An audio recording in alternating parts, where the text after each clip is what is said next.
And we are recording. I am here with Andrew Cutler. How are you doing today, Andrew? I'm doing well. Thanks for having me on. Awesome. Yeah, I'm really excited to speak with you because I think, I was sort of raised in a secular background. Carl Sagan and Bill Nye and all those guys are my favorites. So growing up, I had the absence of that um, religious background that other people just kind of take for granted.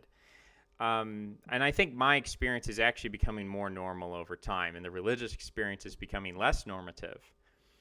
But I started to feel that there was something missing in my worldview. At the very least, I said, okay, I could be a total cynic about religion, think it's all nonsense, it's superstition, it's just a means for rich and powerful people to control us, and, Marx, it's the opium of the masses. Be that as it may, still, from a historical perspective, it's important to understand these things. And especially as I start to research politics, I started to feel that, I thought I was this rational libertarian guy.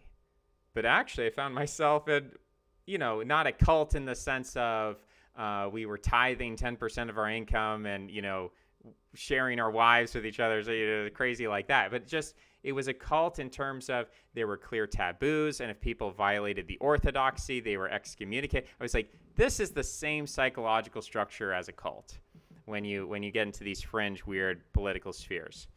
Um, and so I started to feel like, okay, I pride myself on being a very secular, rational person, but somehow this instinctual cult mentality, this in-group, tribal, ritualistic, taboo, the whole thing, I still have that in the recesses of my brain. And we all seem to have that. We all seem to have this desire to be part of a religion, even if we, on the surface, think that we're not religious and we hate religion. And so that made me think, well, politics is pretty silly and people have a lot of wrong ideas. And maybe religion is silly and has wrong ideas too, but I started to see them on more of an equal playing field. I stopped, punching down on religion, and I started to feel like, you know what, this is one among many silly, weird ideas. And rather than, viewing religious people as less than me, I should kind of give them a benefit of the doubt and have some intellectual curiosity and figure out what they're on about. I should at least listen to their arguments and be more curious, be intellectually curious.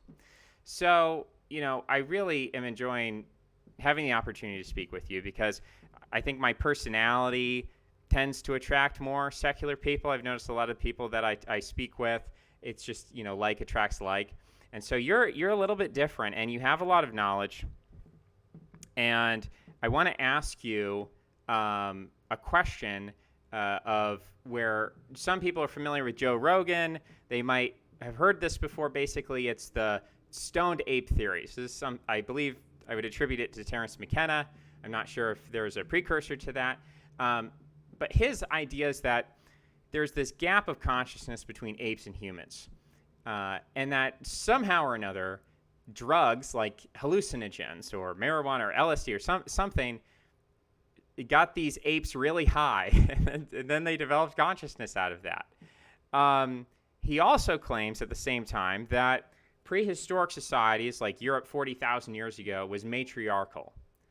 And these are two very key insights, whether we agree with them or we disagree. I mean, I think this is a really this is at least an attempt to explain two really big things, which is why is everything ostensibly patriarchal today? Why were things matriarchal in the past, or what would it mean? And how did we get consciousness? So I kind of want to hear from you, flesh that out a little bit. Where do you think, is that inaccurate? Is McKenna's view of the world, is that accurate? Does it need to be updated? Do we need to go into further detail?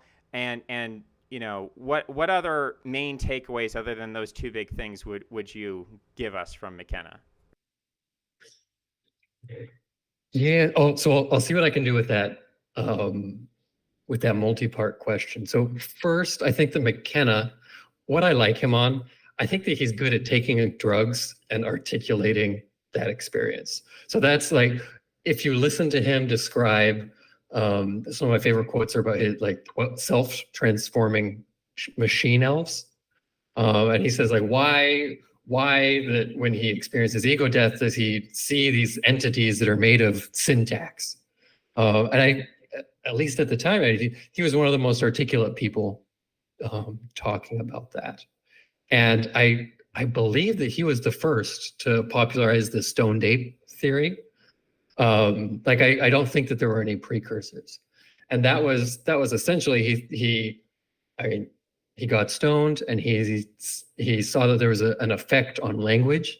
And sometimes these entities, he said, were like try and teach him language. And so he just kind of put it together that he thought that maybe in our evolution, like earlier on in our evolution, that homonyms would take mushrooms and then they'd be more social and they'd have more abstract thoughts, and that caused selection pressure for language. So he actually was quite sophisticated in that he does try and frame it in an evolutionary context. There's a lot about if you I read the book not too long ago. I think it's The Fruit of the Gods, and the book is actually really bad. So he makes the case. Oh, I had to have been psilocybin cubensis, and he lists all of the psychedelics. He's like, oh, this is the only one that grew like in Africa at the time, which is not true. Like it was just kind of a weird argument because there really are a lot of psychedelics out there that are growing all over the world. Like why would you be able to know the exact one that they were taking? And also he really doesn't like humans. So that's something that people don't usually pick up, is that he thinks everything in the last 40,000 years was a mistake. He wants to go back. So he was really big on that there was too much population, that we need to go back to like 100,000 humans. And he thought that basically people would do drugs, become enlightened, and then choose not to have kids. Like he himself didn't have kids. Which is just kind of an extraordinary model that you want. Like you think that 95% of people shouldn't exist, or 99%. So he was really on board with like the time bomb. But of course, so my contribution. So I think that despite those things that I think are very silly about his idea, it actually is a pretty good idea that you can imagine like taking psychedelics and then having some advantage on language, or it relaxing your prior on theory of mind, and then you have certain ideas about self-reflection or recursion. And so I think that something like that did happen. And I think that the psychedelic of choice was snake venom. And I'm not so much on that this process must have used psychedelics. You could probably you could get pretty far just if culture started producing meditation. So if that became a thing, or ritual dancing, there are many ways you can produce a altered state of consciousness that might have the same effects as psychedelics.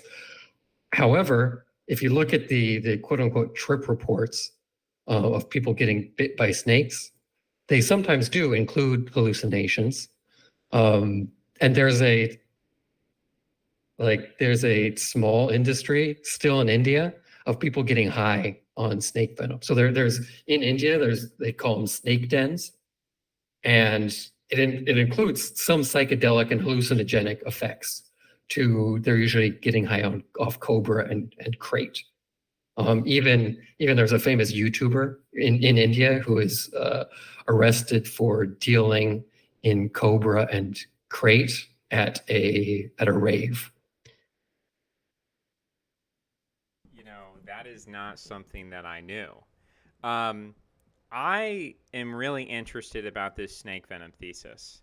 And I think for me, I got into this, no one does. I mean, we can't really say, oh, I learned about this independently from you, because we're all really connected. We're not coming out of nowhere. I mean, we're looking at a lot of the same things, and we're drawing convergent conclusions because I think that's what the evidence is pointing to. Are you saying somebody else got to snake venom before me? I thought that was original. I wish that I had, beat you to it, right? Because I feel like I had so much of where I was coming at it was just looking at snake cults and Indo-European expansions and patriarchal versus matriarchal societies and agricultural versus nomadic societies. So I was looking, I was kind of cross-referencing all of these different things, all these different, mythological tales. And I'm like, what does it mean to slay a dragon? Jordan Peterson talks about this. He's like, well, the dragon represents a scary thing in your life, and it's like a metaphor for the difficulty of life. And I'm like, what if we took this seriously for a second? There was a program probably back in 2005. I think it was on the Animal Planet or National Geographic. It was this, as I was a kid, and it was like, dragons are real. And for me, it just blew my mind. And for some reason, I was so excited about this CGI program. Like, what if dragons were real? And I was basically totally convinced at the time. And then, you get older, you say, oh, there's a lot of stuff on TV, Ancient Aliens or whatever. So maybe it's all a bunch of hooey.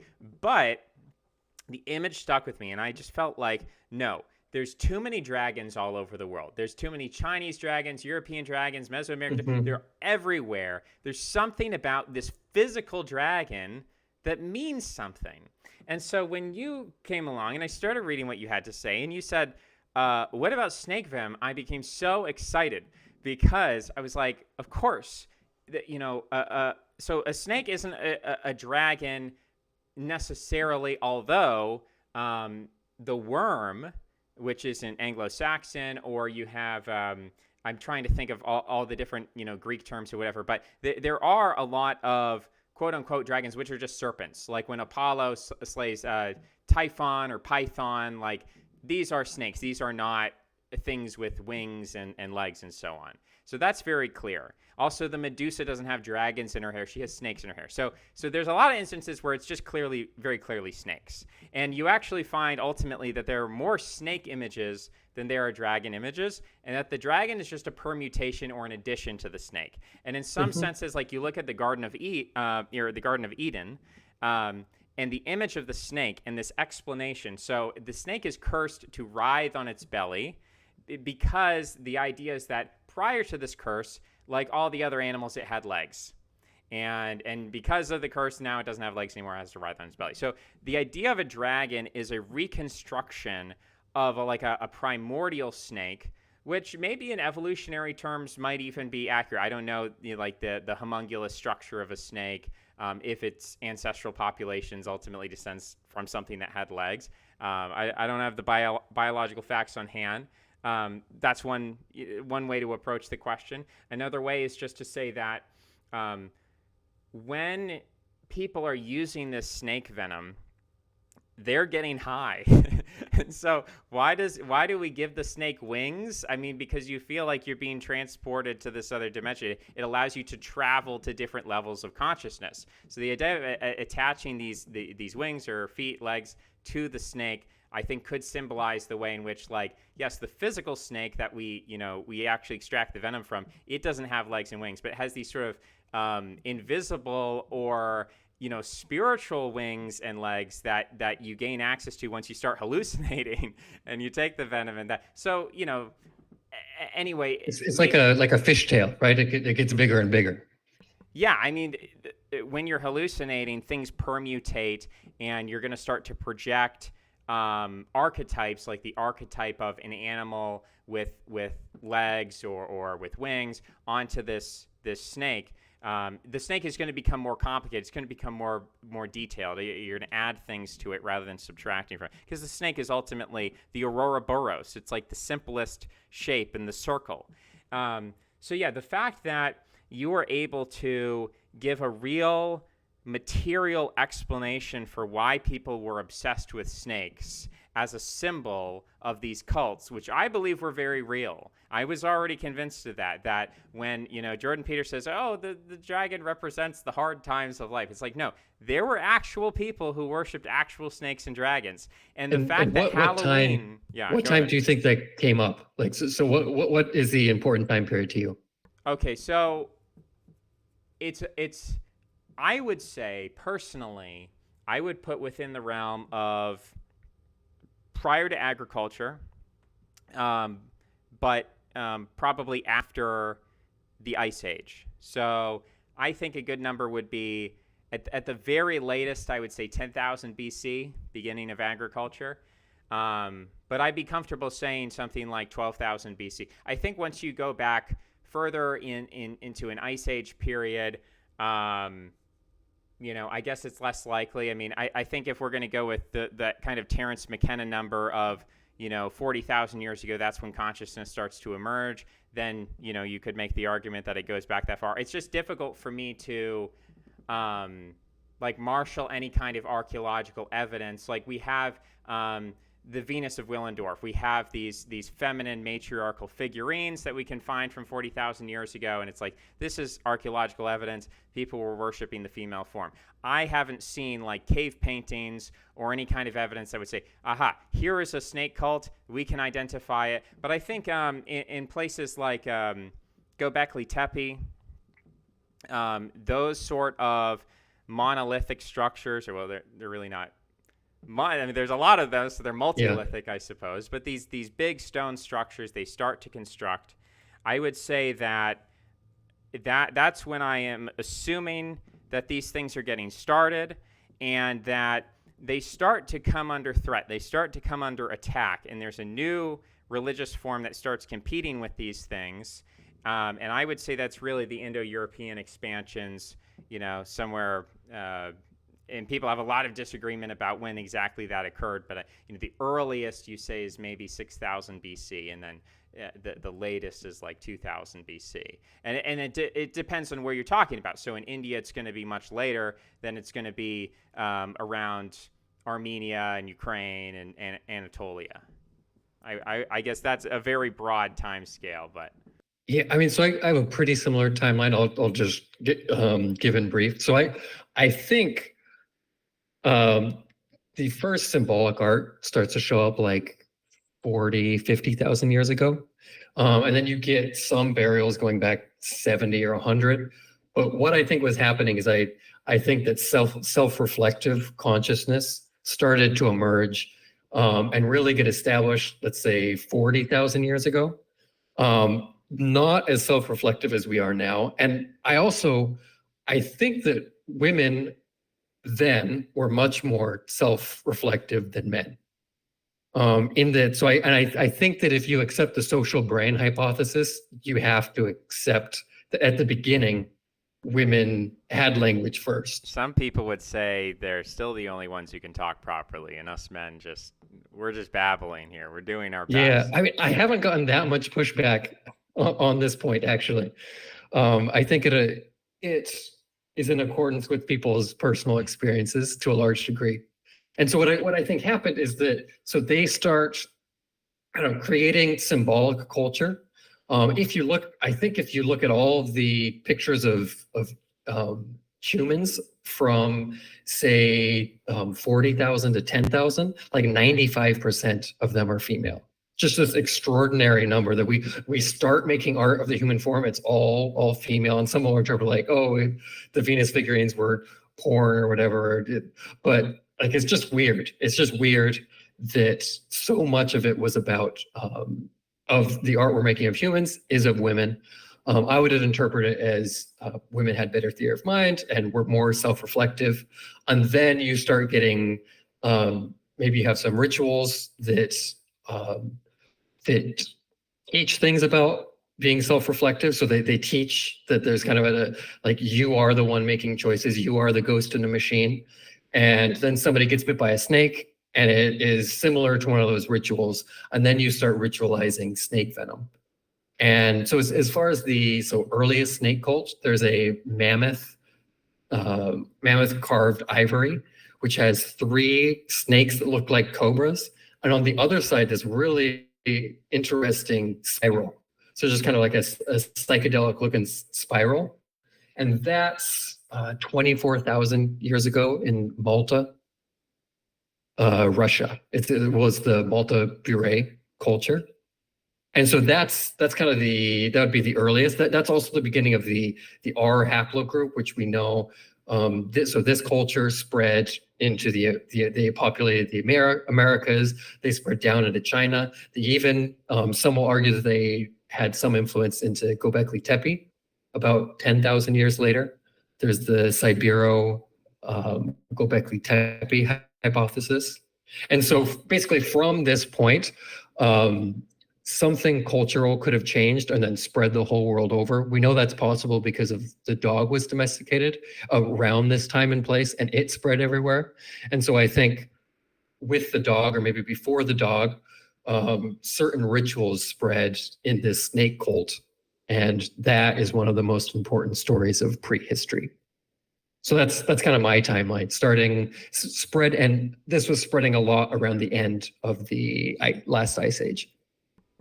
Yeah, one of the questions that I have, and this has actually been, I talked to like secular atheists or something about religion, just the sociology of religion, and like who is more religious, men or women. And I think, there's some data that indicates that women are much more participatory in religion. They have a stronger, it's just something that they understand better on an intuitive level on average. But I think that there's also some evidence that some sort of what we might today call transgenderism, I don't really care what label we put on it, but some kind of androgynous male role is very much tied to the concept of religious leadership.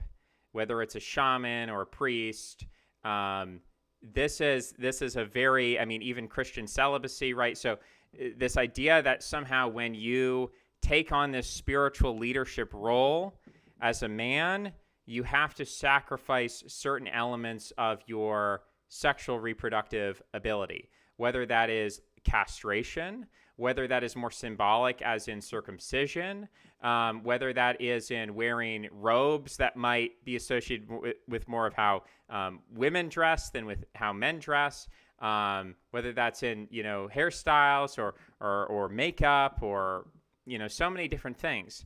So I would say that I think that there's clear evidence that women were participating in religious functions quantitatively at a greater rate than men. And that's basically still true today, although maybe not as drastic. But I think there was a very important role for men who, maybe for biological reasons or non-biological reasons, but they were able to sort of step outside that gender binary and kind of unite. Sometimes you say like left brain versus right brain. That's not entirely accurate, but they were able to unite some of what you're talking about, which is this more conscious linguistic theory of mind with whatever that more masculine perspective is, and that gave them an advantage to craft these rituals. Now, once those rituals were crafted, women just they instantly got it. Like they grokked it, and they had, oh yeah, I see what you're doing, and like they could intuitively grasp that, whereas men were kind of a little more iffy. In terms of so I think it's fair to say that these were definitely, these snake cults were matriarchal. In a broad quantitative sense, but in terms of the hierarchy of the religion itself, it depends. Yeah. It depends on the time. So I think that 20,000 years ago, they were. But then if you look in the last, let's say 500, there's basically no matriarchal religion, and so different branches. Who knows how near the trunk must have become patriarchal at some point. So I really think that the rituals were developed by women because they were, I don't know, more self-aware, more into that, and that they taught them to men. And this isn't just like projecting a prior, So there's one of the craziest things in anthropology is that there's this instrument called the bull roar, and it's a part of many, many mystery cults, including the cult of Dionysus. And it's a slat of wood. You put it on a string, you spin it around, and it makes a roaring sound. And it's said to be the voice of God all around the world. Also said to be invented by women all around the world. And then also, this is male mystery cults.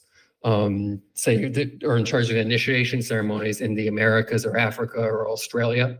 And all of them are like, yeah, if women see the bull roar now, like we kill them, or it's taboo for them. I mean, not all of them do that, but in all those continents, there are examples of killing women who see this. And so I like the way I explain that is there really was a core where women invented bull roar rituals in part of a snake cult, and then that spread, and then men in various places staged the coup. I mean, who knows how early that was, but like I just think that that's what happened. That's the most parsimonious explanation to me.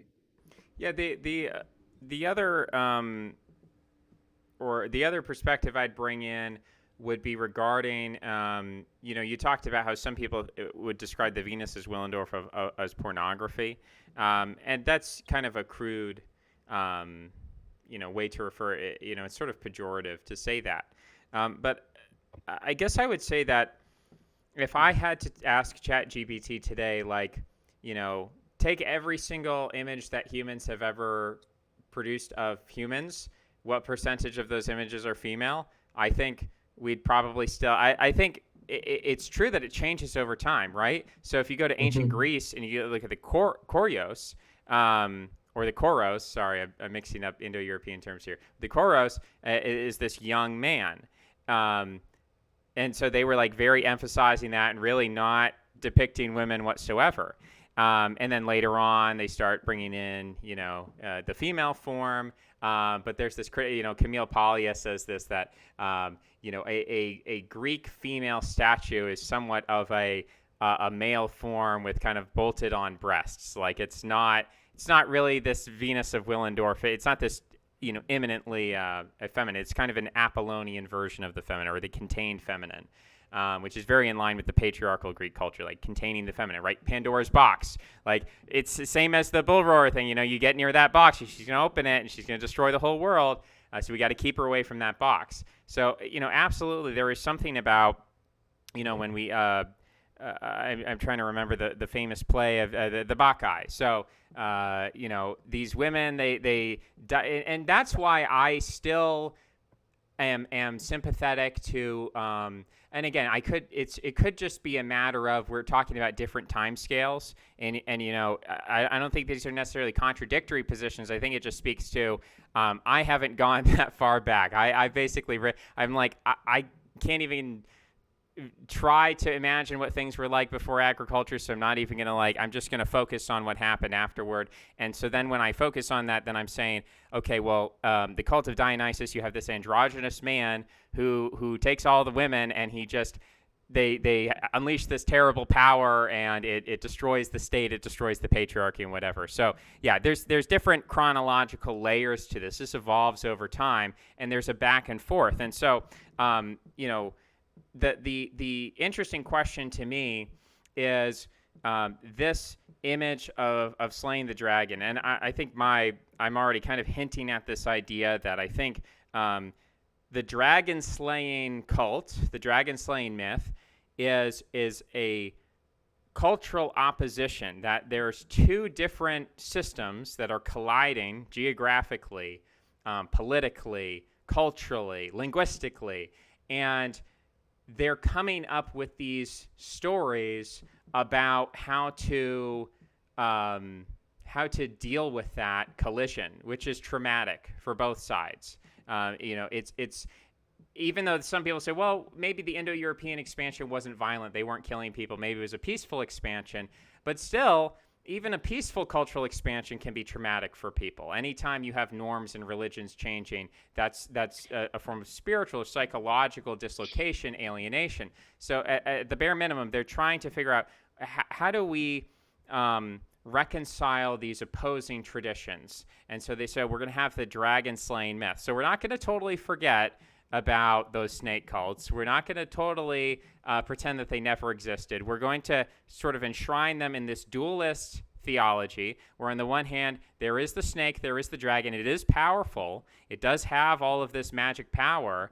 And so in a sense, we do believe in the power of the snake cult. But then we're also saying there's this other cult, which is, the cult of Apollo, or the cult of, there's so many different Greek heroes who are slaying snakes. Hercules. I mean, it just happens again and again. And they plagiarize each other. It's like, why did you even bother retelling the myth with a different named hero? It's the same exact myth. I don't get it. But, part of that, in my opinion, was similar to, you look at the Bible and it has all these useless genealogies, but they're actually not useless because that's their attempt at real history. Now, does that map up with the archaeology? Maybe they got some things wrong over the centuries, but I think the reason why you have, Hercules slew this snake creature, but then Apollo slew this snake creature. It's like, well, why did you retell the myth? It's because that's actually referring to a historical invasion that, 3000 BC, there was an invasion of the Greek, peninsula.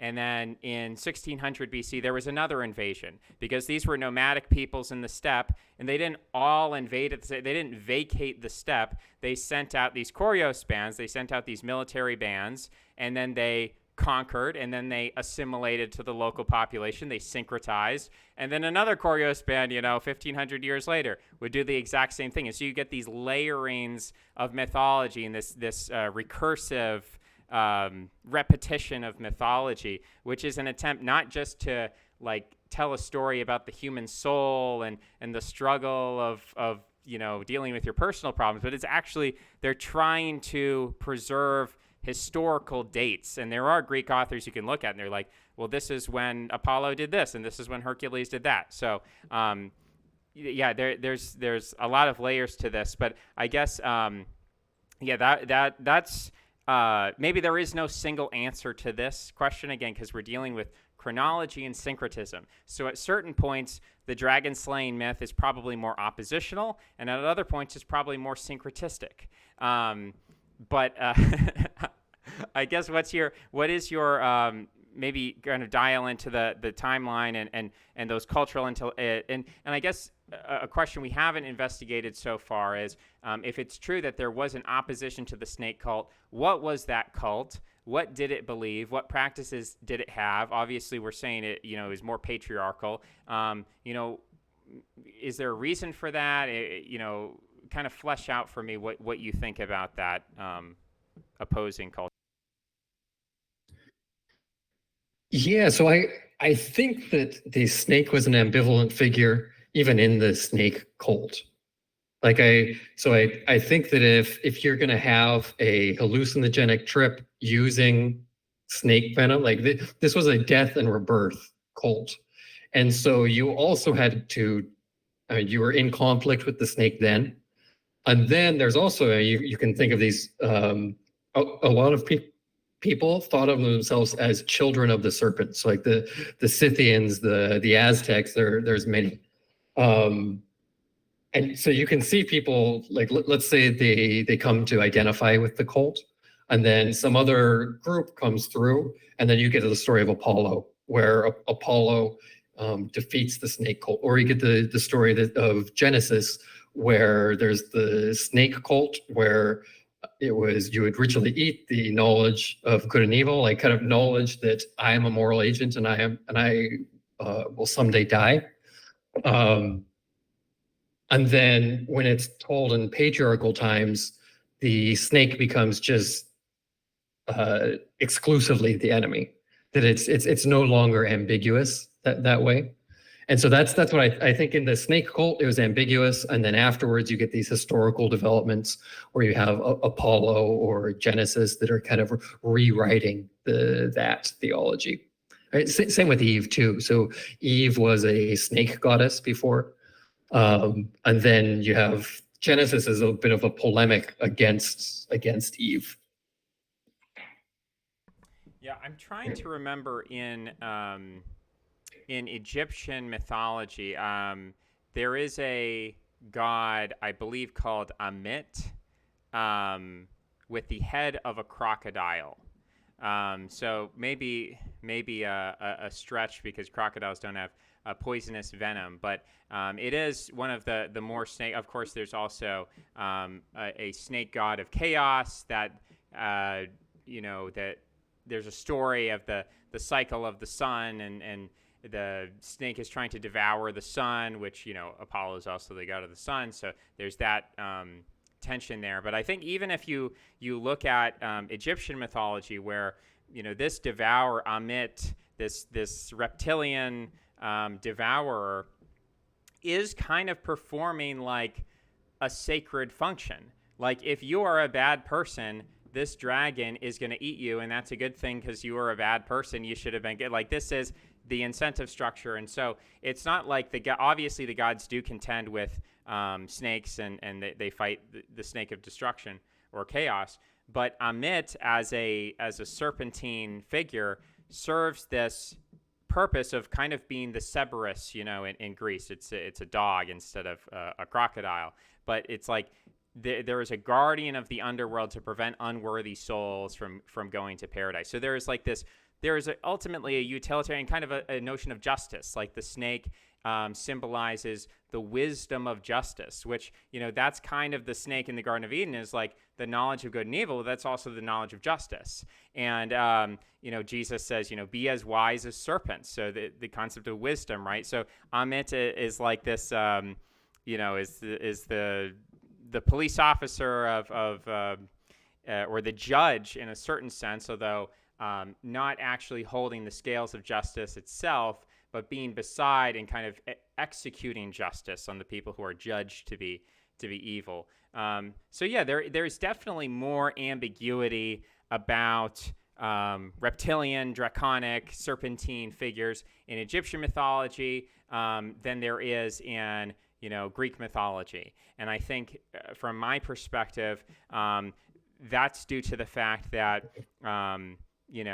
Indo-Europeans didn't have, they were not able to mythologically penetrate and affect it like Egyptian. And you hear about this in Plato, is that they say, well, the Egyptians have this long memory, whereas the Greeks forget everything. And one way to interpret that is to mean that the Greek or the Egyptian tradition is very long, steady, consistent, and conservative. They have preserved their ancient mythology much better than the Greeks, who keep forgetting things because they keep getting invaded and having religious revolutions all the time and having to change everything. So I don't think it's literally saying like the Greeks are dumber than the Egyptians, but it's referring to the fact that Greek history is much more turbulent than Egyptian history. And therefore, I think we can look at the differences between the two and then reconstruct, okay, what if Egyptian history was even more Egyptian? Like we compare the distance between the Egyptian and the Greek, and we say, well, what would be even more Egyptian, more distant from the Greek? And that's where I think we're validating your thesis of this ambiguity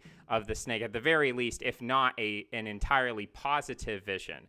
Because it's hard to have a totally positive vision of human sacrifice, because the entire concept is you're taking like the princess, you're taking like the virgin, you're taking the daughter of the king, and you're sacrificing some beautiful woman, and that's got to be a bittersweet moment. I mean, there are some people who are in the frenzy of it, and they're like, all hyped up on snake venom and they think it's awesome, right? We have, the Aztec, the ritual of sacrifice. Obviously, we know from public hangings in the 19th century, or even lynchings in the 20th century, that you can get people riled up in a mass spectacle of human sacrifice. But for the aristocracy who are losing their children or whatever to this human sacrifice, there's definitely a kind of ambiguity there, where even if you totally buy into the religion, it's like kind of sad that someone's kid is getting killed here. And you see it's really interesting. So go ahead. So the Eleusinian Mysteries, interesting example of this. So they tell stories that Demeter. So the Eleusis is a city in Greece where they have these mysteries, which featured Bacchus as one of, or Dionysus as part, and the mysteries We don't know exactly what they were taught, but there was a death and rebirth ceremony was the overarching theme of the celebration, and they have myths of Demeter going around and teaching people, or she sent Triptolemus to go around teaching people, and she's the goddess of agriculture, and she gave him like, okay, go around spreading wheat and also these mysteries. And the people that he spread them to, they didn't really like the mysteries, but they did like the wheat. And so it's like, yeah, we'll take the food, but like your awful snake cult with the painful death and rebirth ceremonies, we're not as hip on that. Yeah, I want to throw something in here because there's so much to talk about. Unfortunately, we've got a hard stop coming up. But I want to at least sneak this in at the end. Is we have Greek mythology is polytheistic. And one way of looking at that is saying, well, there's a family of gods, and it's kind of like the 12 signs of the zodiac, which I'd love to get into that as well. But it represents different aspects of the human experience, human nature, human consciousness, whatever. But another way to look at it is to say that these cults originally were much simpler, and they had a couple of gods rather than these huge pantheons. And then when they smashed together, some people say, well, I don't want to give up my gods. Well, I don't want to give up my god. Okay, well, we'll have a big happy family, and we'll adopt, we'll marry them together. Sometimes literally, like they actually say, and then the gods, the Aesir married one of the Vanir, and that's how they all became family together. It's kind of funny. But so my understanding or my perspective is that the Indo-Europeans had a big focus on storms, and they had a big focus on the sun. Now, when you were talking about the bull roar, that's where I thought of Rudra, I thought of Shiva, I thought of storm gods, I thought of thunder. So I thought, okay, there might be a connection there that I haven't explored before. But that's my theory, is because, and the way I arrive at that is I look at non-Indo-European mythologies, whether it's Egyptian or Babylonian, Sumerian, and I say they tend to have, as you say, much more agricultural gods, much more focused on rain. So a lot of Enlil or something, they're always like focused on rain. Whereas the storm gods of the Indo-Europeans, they're not focused on providing rain for the crops. They're focused on like scaring the crap out of you with some thunder and lightning. Like it's intense. And I think that the storm, that term storm is inherently linked with hunting. So there's this idea of the Maruts in Vedic mythology that Indra is like the captain of the football team. He's like the quarterback. And then he's got his Maruts, who are these like, big tough guys. And they're, he's always got his gang with him who are going to, kick ass. So that's always associated, these Rudra and the Maruts are always associated with the storm. I mean, Indra, of course, is also associated with the storms. As things syncretize, sometimes you do get a little ambiguity, like, is this a thunder and lightning god, or is this a rain god? But remarkably, it's actually much more preserved than you'd expect based on mere, like, if this was just like, one of the theories, I think Vico's theory of gods is like, ancient people, they looked at a river and they said, well, why does the river flow? It must be there's a god in the river who makes it flow. Why does it rain? It's because there's a god that makes it rain, and so on. But that kind of naturalistic explanation of how people arrive at these archetypes, I don't think really makes a lot of sense when you see this clear delineation between rain gods and storm gods. So that's why I say, okay, storm god, that's a sign of some Indo-European influence. And then the other one is this solar god, whether it's Surya or Apollo. And the reason why I'm projecting that back is because when we compare later forms of Indian religion with the Rig Veda, we see much more emphasis on Surya and Indra and Rudra in the Rig Veda. And then those gods are sort of downplayed. In fact, Indra is humiliated. He's covered in vaginas. He's defeated by Arjuna and whatever in the Mahabharata. So there's this clear move away from that toward a new slate of gods. So that's why I see the sun and the storm gods as being more archaic to the Indo-European religion, whereas for these other religions, you've got rain gods. But recently, I've had this idea, and it's not fully fleshed out. I probably have to work through it in an article. But I've had this idea that I think the two original gods of Greece were Pluto and Vulcan. That we know that metallurgy was going on, and we know that this whole cult of Demeter that you're talking about, of you're going underground, you're going in caves. It's all about the earth. It's about the wealth of the earth. I mean, that's what Pluto refers to, is the wealth of ore and minerals and soil and everything that comes from the earth. So I see those as being two principal gods. And for Vulcan, I would compare that to Agni in the Vedic system of this is a fire god. This is a god of human sacrifice, like the Druids, throwing people in the Wicker Man and burning them up. Even our images, I don't want to get too much into the modern day, but we still have this concept of burning in hell, right? You're going to burn in hell. I think that's where this comes from.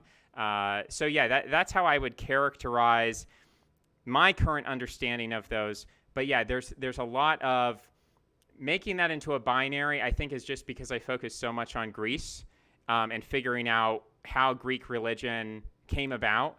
But I think as I'd branch out and look at some of these other things, it's not a strict binary between two global cultures, although it's a layered question. Like you said, the R haplogroup was in China, it was in the Americas, it was in Göbekli Tepe. So, I mean, at some level, we are talking about global culture in the prehistoric world.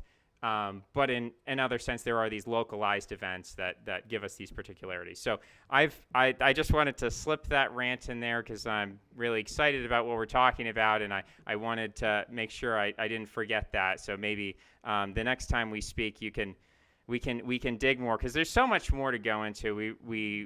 I really didn't ask you half the things I wanted to, but I want to give you the last word. Finishing remarks, and tell me what you're looking forward to, what you're working on, what you're reading, all that good stuff. Yeah, so a couple of things to respond to that. So first, it was it wasn't the R haplogroup that spread. It was actually the autosomal DNA of the ancient North Eurasians. But that is ancient Siberia is where they're from. So everything else was correct. Second, you're 100% right that the bull roar is associated with storm and thunder gods. And it's one of those weird things where it's all, like America's Australia, everywhere.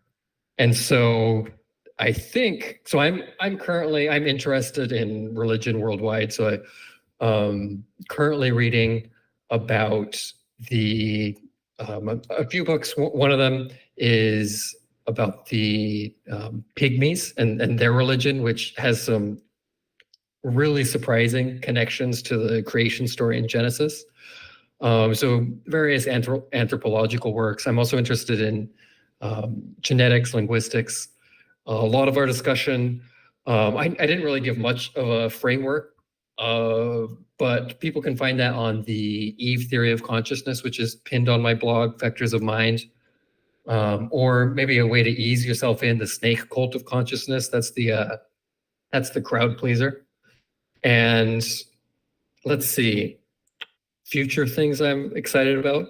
I don't know. I'm excited to just keep collaborating, working. I feel like I spent a lot of time developing the theory, especially the Eve theory. It's like 30,000 words long, way too long for a blog post. But I mean, people are reading it and reaching out, and so just talking with people about it, refining it. That's what interests me, is working on that. Awesome. Yeah.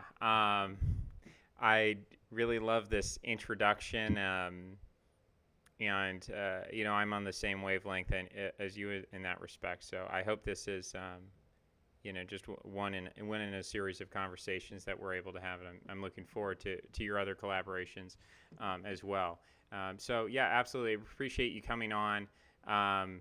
we'll have to do a longer deep dive the next time we speak.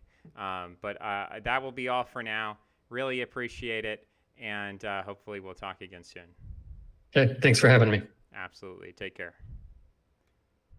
Okay, we did it. I have to jump into another call, so I don't have time. But guys, I really enjoyed that one. That was fun for me. I don't know if you liked it, all you atheists out there. But even if you are an atheist, I think understanding these things is important. Mythology, religion, it impacts our current day. It impacts our politics in esoteric ways you wouldn't even understand until you start to look at it and you start to make these connections. So I'm sorry for the analytical types. This is incomprehensible, feminine, schizo posting to you. So we'll return to analytical autism in the following episodes. But yeah, I hope to have him on again. Please do like, restack, share on Twitter, comment, all that good stuff. If you guys want to support me financially, and $9 a month is too much, we've got, obviously it's cheaper to do the yearly, but if even that is too much, I'm offering some discounts to people. If you want to use the hashtag #DeepLeft in a comment or a restack or whatever, get my attention with the hashtag #DeepLeft, and I will if I see it, I will I'll give you a discount. But leave a nice comment. Say I'm handsome. You don't just have the comment only be hashtag #DeepLeft. Say something nice about me and then hashtag #DeepLeft at the end of it. Anyway, that's it for now. We've got more stuff coming up very shortly. See you on the other side. Bye-bye.